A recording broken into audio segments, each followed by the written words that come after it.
a super bright future and a high ceiling at 168 and even 175 because we did have him on our air and I asked him about that. And he said, yeah, of course, I could go to 175 as well.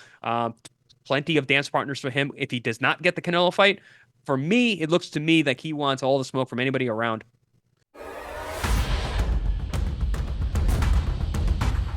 Welcome into Boxing Scene's top stories here on ProBox TV. Well, he seemed confident when we talked to him pre-fight. Turns out all that confidence was well-deserved. Diego Pacheco, of course, getting the knockout over Maciej Sulecki in Southern California, former middleweight contender, this time at 168 pounds. The kid is undefeated, young, hungry. Could Canelo be in his future? Eddie Hearn saying a couple fights, and he could be seeing Canelo. Well, Chris Algieri, we've all seen Canelo. We've been to his fights. It doesn't mean we get to get in the ring and fight him. How close is he to a Canelo fight? What'd you think of his performance? Looked good behind that jab, champ.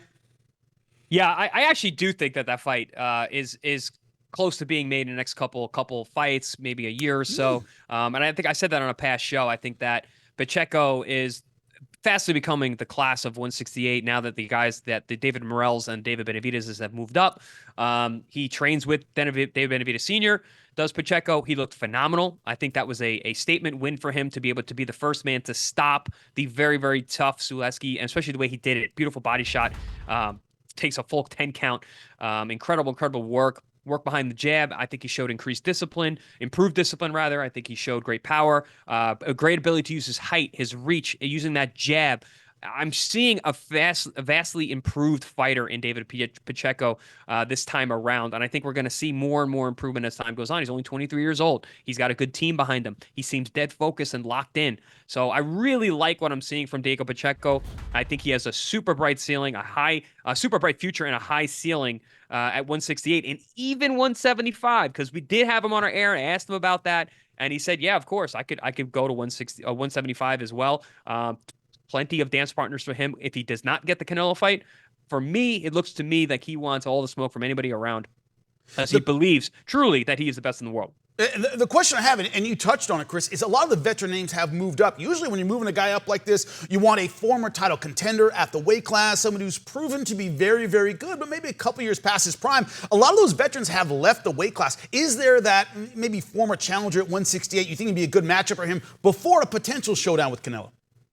Yeah, absolutely. I mean, I think Eddie was smart. He said 2 more fights, maybe 3. But listen, when that call comes, you take it. It doesn't matter when it comes. But I would like to see Pacheco develop a little bit more, get a little more experience. I think this was a really good test for him. I think Sulecki is one of those guys who's been in with the top flight at competition. He's been in world title fights against great world champions.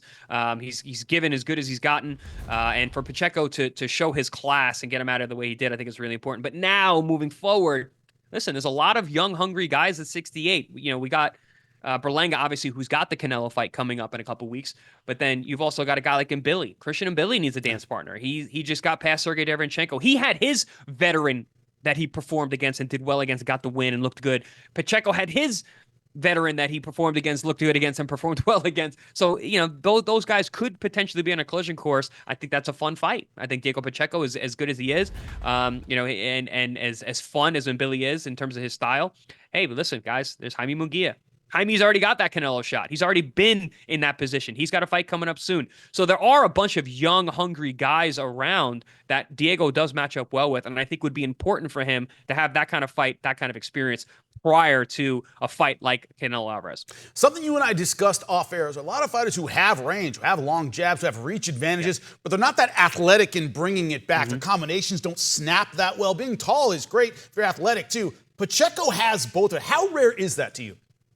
Yeah, I mean, he uses his height well. A lot of guys give it up. A lot of guys, even though they have those God-given gifts, they have the range, they have the height, they don't stick to it. They don't work on it in the gym. With Diego Pacheco, you see that. You see that they're working on the gym. You see that they understand what his gifts are, what his abilities are. And I think that's also speaking to David Benavidez Sr. as a coach.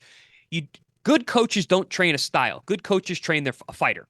And they see what that fighter has. They see what they can do. And when they can make other fighters with different physical attributes still be exceptional and still be effective, I think that speaks to the coaching and the hard work that's being put on in the gym. And for Diego Pacheco, I see an ever-improving fighter, and I think that's extremely important for a guy like him he's still developing. He's 23 years old. He has a long career ahead of him. If you are in charge of Canelo Alvarez, are you saying, hey, get this guy before he becomes great? He's good now. We're seeing all the potential right now, but he might be great, to your point, Chris, in 2 or 3 years. Do you get him before that?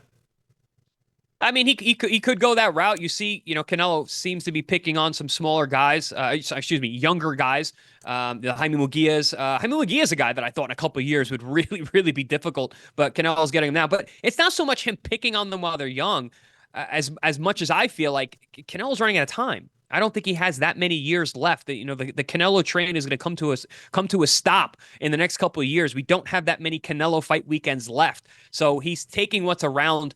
He cannot wait for these guys to develop into stars. He's fighting them now. He's building his record. He's taking a lot of O's. Canelo has been collecting O's for a number of years, but it seems like he's really doing it now in the twilight of his career. So he's taking what's available to him right now. Obviously, he's not fighting the guys that we want in terms of the top contenders, the David Morrells and David Benavidez's of the world, but he is taking top flight younger guys with good records.